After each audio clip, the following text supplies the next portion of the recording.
Tonight, the story begins with a line that sounds shocking at first.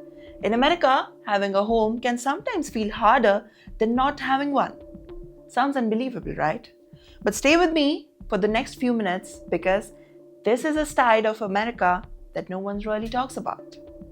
Across social media, many Indian families living abroad show the big lawns, huge houses, and picture perfect neighborhoods. But behind those clean fences, there is a reality that hits you the moment you start living there. Maintenance, bills, repairs, taxes, and endless cleaning. This is why so many online are joking about the American dream comes with an American broom. You know why? Because you're always sweeping something. Take the viral video by Akanksha, an Indian woman in the United States who showed a beautiful home surrounded by dried leaves everywhere.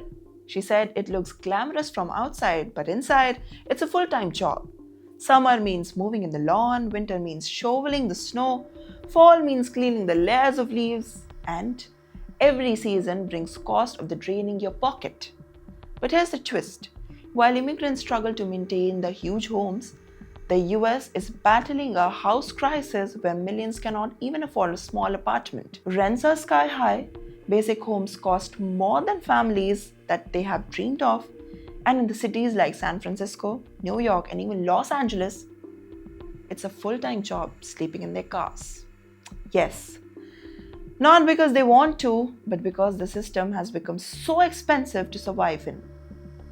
People literally sleep in their cars. And this is where the irony hits. Some migrants say that they felt more free, more rested, and more mentally peaceful when they lived in a small space in India than maintaining a massive mansion house in America. Less cleansing, less pressure, less debt.